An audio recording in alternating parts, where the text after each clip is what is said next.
Rhythm in American English is more complicated than they taught you in school. Can't be serious. You're gonna master rhythm today with clips from Hamilton. Even the name, maybe you can already hear the stress. Hamilton. So if speaking and communicating better in English is important to you, subscribe to my channel to learn how to master an American accent. We have to back up to stress at the syllable level, inside the word. Take his full name. What's your name, man? Alexander Hamilton. Alexander Hamilton. Count the syllables and pick out one that is stressed. Hamilton. My name is Alexander Hamilton. Hamilton.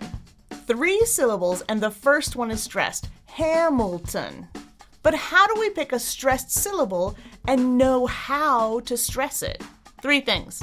Pitch goes up on the stressed syllable. Hamilton. We make it higher in volume. Hamilton. And we make it take more time. Hamilton. Now, Alexander is a little bit more complicated. Alexander, 4 syllables. Alexander. The primary syllable stress is on the 3rd syllable, Zan.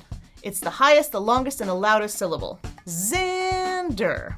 But there's what we call secondary stress on the 1st syllable. It's not 0 stress, it's right in the middle. Alexander. Alexander Hamilton. Syllable stress is part of prosody, the music of English. Listen to how they even mimic the syllable stress in the next line of the song. There's a million things I haven't done. There's a million things I haven't done. Alexander Hamilton. We can hear 1 note per syllable. Million, haven't, Xander, Hamil. Alexander Hamilton. There's a million things I haven't done.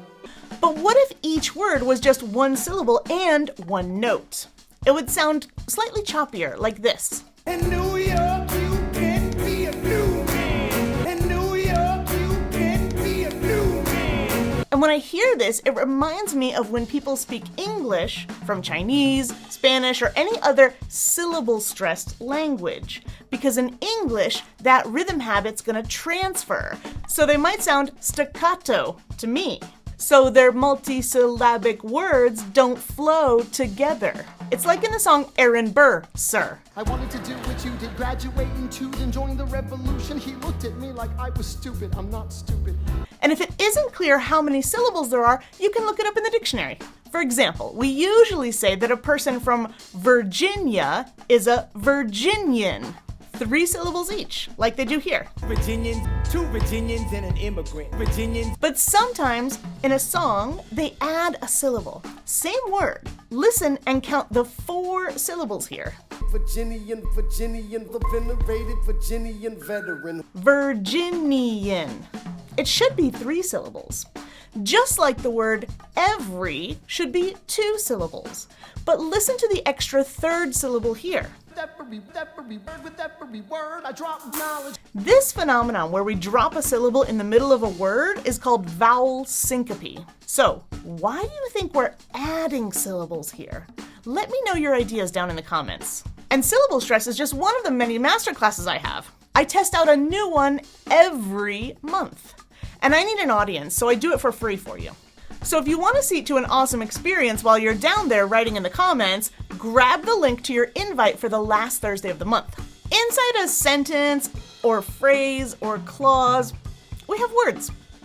If a word has multiple syllables, it has different levels of syllable stress inside the word. And if the word itself is important, I stress the whole word as well.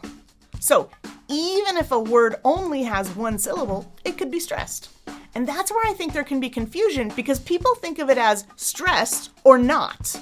But we have to consider multiple levels of stress. Let's take 4 lines of the song, The Story of Tonight. There are a bunch of single-syllable words we stress, like when and tell. And when our children tell our story. Listen for just those 2 words. And when our children tell our story, and when our children tell our story. We also have tell, of, have, round, and take for single syllable words which are stressed. Now notice how those are on the beat. And when our children tell our story, they'll tell the story of tonight. Let's have another round tonight. Something they can never take away.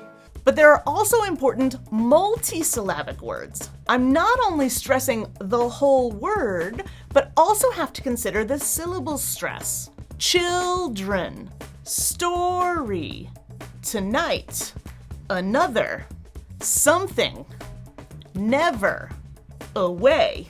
One more time. Clap along with those 4 lines. There are 4 beats each, and the 4 words that are stressed in each. And when our children tell our story, they'll tell the story of tonight. Let's have another round tonight. Something they can never take away.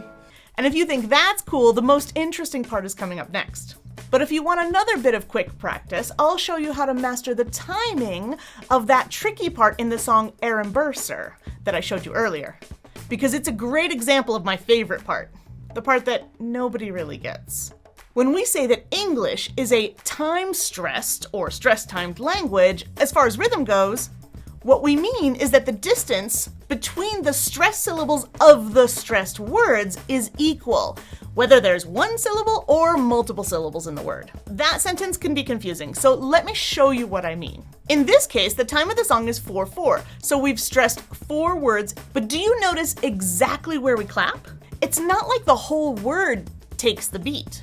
It's directly on the stressed syllable, no matter if it's the first, the second, or the third syllable. And when our children tell our story, they'll tell the story of tonight. Let's have another round tonight. Something they can never take away. And we stretch those syllables on those words. So we have to smush or condense everything else between the beats to fit. Even if the syllable has some stress, like something. Something they can never take away. Something they can never take away.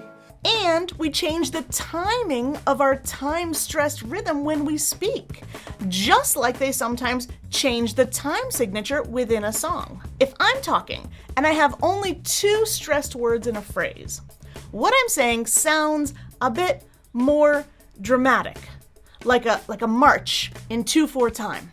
And if we have 3 stressed words and only pause once in each phrase, which is how we speak most of the time, it sounds almost like a waltz, 1, 2, 3, 1, 2, 3, more like 3/4 time.